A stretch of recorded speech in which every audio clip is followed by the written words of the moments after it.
You guys have been able to learn lessons through wins earlier this season. It's the first time you're going to do so after a loss. How has the team kind of responded to just the different tone of this week of practice? Yeah, I mean, like I said after the game the other day, we're going to learn from our wins. We're going to learn from our losses, and we had a very similar film session as far as things that we need to do better and things that we did well that we need to build on both ends of the floor, at a defensive edit and an offensive edit, and then we moved on. Flushed that game away and moved on to our Creighton prep. And obviously a lot of challenges in this game with their speed. Kalkbrenner's putting up video game numbers right now, shooting 90% from the field and averaging 26.5 points and almost 9 rebounds. And he's making his threes right now as well. I think 3 or 4 from the 3-point line, and makes his free throws. So, they just put you in so many difficult positions with their ability to spread the floor. And and they get that thing inside to Kalkbrenner. The biggest thing we have to do is try to do the best we can to take away transition points. Kalkbrenner's ability to get to the rim in transition, and they find him, they get it to him, and their ability to knock down threes in transition as well. And they got a older team led by the guy that is probably the front runner for National Player of the Year right now, and it's a team that's going to put a lot of pressure on you in a lot of ways. How much is Braxton's importance magnified when he was a center with Kalk? Yeah. I'll say this. I thought the big guy the other night for St. Mary's, I thought he was the difference. The freshman Lewis had an unbelievable game and scored the ball, but what Saxon did to us from a physicality standpoint, I really thought on both ends of the floor, he had control of the game. And again, we played a really good basketball team on Sunday. The difference is we had 90% of the fans in the building. This time we're going to have 5% of the fans in the building, and it's a great atmosphere, a great environment, one of the best in college basketball. And we're not going to have fans to help us through tough times. If we go down 14, that's going to be hard to pull out of that hole. So, a lot of things that we need to do better, and it all starts with getting off to a better start than what we did on Sunday. I give our guys a lot of credit. They really battled.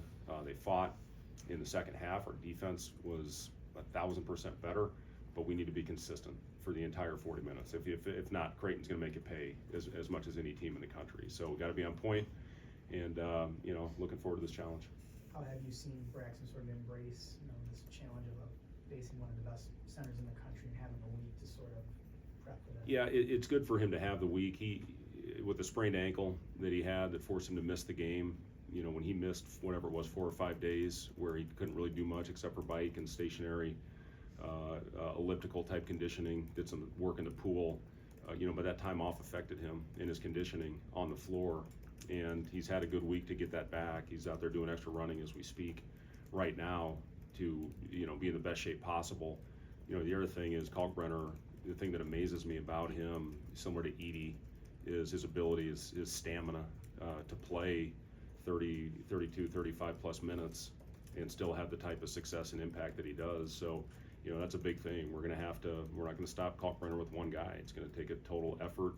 It's going to start with Braxton, and hopefully he can get back and make him shoot it through the goalposts and make it tough and not get him angles. But it's amazing what he did. That game, he was 22 of 24. Was incredible, and they did a great job finding him, and Mac runs as good a sets as anybody in college basketball. So Braxton's going to start with it, but Andrew's going to have to be on point. Burke is going to probably have a stint where he has to do a good job, and we'll see where we go from there. I know it's impossible to know, but based off what you've seen from this team, how do you feel about the road and handling a road adversity with the veterans you have? That's a great question, Robin. I guess you don't really know until you truly experience it. We've got the crowd noise piping through the sound system in the practice gym right now, and we're going through our hand signals, but you never truly know until you experience it. And again, this is one of the great venues. It's a great challenge, and we'll learn a lot about ourselves in this game on Friday night. Do you lean into the rivalry aspect? It's kind of different with rosters, the way they flip now, and guys are new to it, or is it not matter? I think it matters the fan bases, obviously a lot, and I've played in a great rivalry with the Iowa State-Iowa. Coached in that rivalry. Now this is going into year 6 in this rivalry in the state. The weird thing about this one is that on the next day, a lot of those fans will be cheering for Nebraska on the football field. That's always been a little bit bizarre to me, but you know, it is. These rivalry games are really fun for the fans. They're not very much fun for the coach. In that game 2 years ago, you had Sam Griesel, who understood everything about that rivalry, and Yeah. Derek had been a part of it for several years. With this group, is there anybody that you're maybe kind of leaning on to emphasize just the significance of this game to guys that maybe haven't been around it? Yeah, they know. You know, they've all got their phones. They've all got their social media. They see everything that's being said about this game. I guess the guys that were a part of that game, not only 2 years ago but last year, where they absolutely handed it to us. It was close until about 4 minutes left, and then we folded, and they just completely put it on us in the second half. So I think you lean on both those experiences. The guys, Juwan, Sam, Kale, Henry, Jeff Grace, those guys that were in there in that locker room and felt it and experienced it. But then last year, you know, the pain of going out there and just, you know, getting embarrassed. So, you know, you had guys that had been part of both of that, and just the feeling of what it was like in that locker room, you know, 2 years ago as opposed to what it was like last year. So, you know, I'll say this: whatever happens, we're going to learn from what happens on Friday night from the result. Last year, we grew from it. We had a pretty darn good stretch after that game. You know, 2 years ago, we had a couple unfortunate things happen to our roster, but, you know, this is a game that we're going to learn a lot from. We're going to learn a lot about ourselves, playing the first true road test. It's going to prepare us for our first Big Ten game in East Lansing. It's going to prepare us for life on the road in the Big Ten. And it's, again, a heck of a challenge, one of the best rosters, one of the best teams that we're going to face all year. So we're going to, again, learn a lot about ourselves. How much can you draw from last year with the difference in Creighton's players and all that? Yeah, I mean, a lot of the same type actions. This is a game, as opposed to last one, where St. Mary's had their 8 sets and they ran them and they executed them, and that's what they did. Creighton's so random in what they do, and they put your defense in so much stress. And again, it all starts with their speed. If you let them get out in transition, you may as well not get off the bus. It's going to be a long night. So get back, get your defense set, and then this is more of a conceptual type game plan. These are the things that they do, but it's very random in their sets. St. Mary's was more get it down, get their guys to their spots on the floor, and then execute the play. So, you know, both very effective styles, but a lot more randomness involved in this one. We have to be on point with our communication. We have to do a much better job than we did in the game on Sunday to make sure we get our guys in the right spots, so we don't give up an easy one, whether it's a layup or a three. You can't give them both. You know, you can't give up the paint and give them threes. We did that last year. Is that randomness that harder to prepare for, like with the scout team and all that? How do you prepare? Yeah, it is. You can't get a true look because they're so good at it, and they've got guys that have been in that system now. Shireman last year, he was so good in the random, you know, ghost and shallow actions that he did, and you try to prepare your team as best you can for what they're going to put you through, and you know, the stresses that it puts on your defense. But yeah, as far as preparing 100%, you know, last week it was their 8 actions. This is what they're going to run, and they're going to do it really well. And then the shot's going to go up, and that's where the fight really starts, is when the ball gets up on the rim. And you know, this game is more, you know, these are the things that they do, the conceptual things. They will execute sets very well, but there's so much randomness involved in Coach Mack's offense, and he's as good as anybody in the country, putting his guys in the right spots. How big was a game like Sunday for a player like Berge, newer in his system, and you have that kind of solid game against a really good team, and what that can do for a guy? Yeah, it was huge for us. We put him in some different spots on the floor, and I thought he took advantage of it. I thought he played with good physicality. I thought he made a couple really good plays defensively. Just went out and made an effort play to get a block shot. We finished off that possession, and it's a confidence builder for Berge to see the ball going in the basket. You know, defensively, I thought he was terrific. I really did think he made a lot of good hustle plays, and now the next step is knocking down his shots. You know, when you play him at the 5, that's one of the advantages of having a skilled player out there, because I'm telling you, he made his last 8 threes in his summer, and I know I talked about that a lot, and who gives a damn, right, until it goes in when you're playing, but he's capable, and once he starts making shots, that's going to be a difference maker for us. What have you liked from Raleigh these last 4 games? Yeah, I thought he gave us, when we were fighting back, we were climbing uphill, I thought he did a really good job getting to the basket. A couple really nice finishes for us. His poise, his leadership is always on point.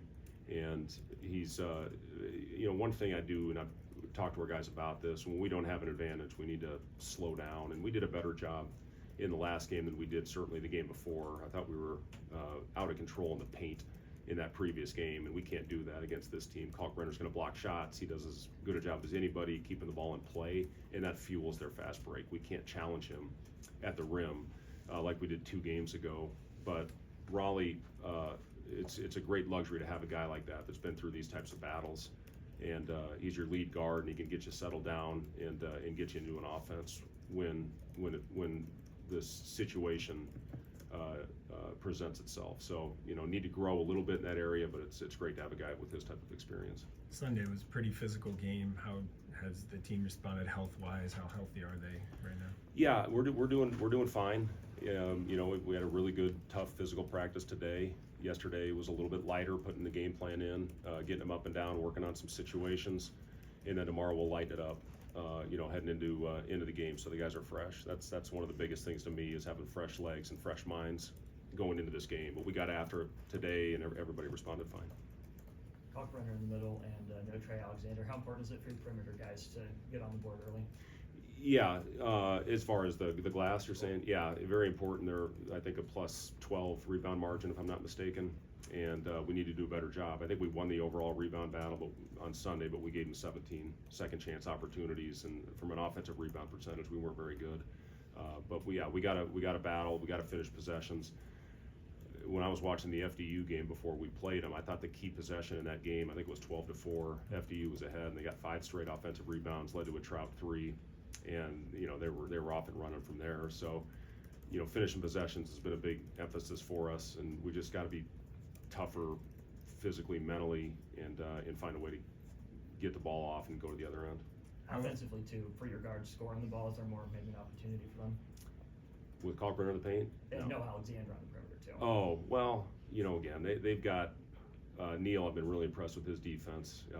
Isaacs is all over the place, and anytime you got a guy like Kalkbrenner, man in the paint, sitting down in there, the way they chase you and drop and stay home, it's a good defense. And they got the defensive player of the year, I think, the last 2 years, and that puts some heat on you. So again, we need to execute. We need to play with pace.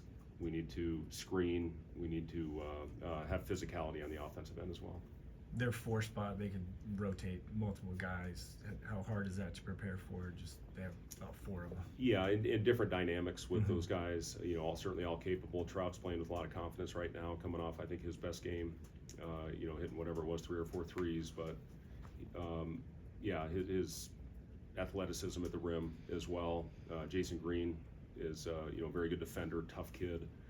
I know he's a guy that can make shots. Miller, at the 4, certainly is a guy that can make shots. So listen, their whole roster can shoot. That's at the end of the day, the one guy we might let shoot a little bit outside is King. But everybody else on their roster, Kalkbrenner, you can see the development, the way he's making shots right now. So they just, again, the heat. When you have 5 guys on the floor that can shoot the ball like they do, man, it puts a lot of stress on you. Some people are wanting to know, on that final possession at St. Mary's, needed a 3, Esigian wasn't on the floor. Was there anything that went into that? You know what? I'll take the timeout. I thought would allow us to put him back in the game, but he went in there. We subbed to get the rebound. We were going to call the timeout, and then the thought was to get him back on the floor. But obviously we were not allowed to do that, so I put that one on me.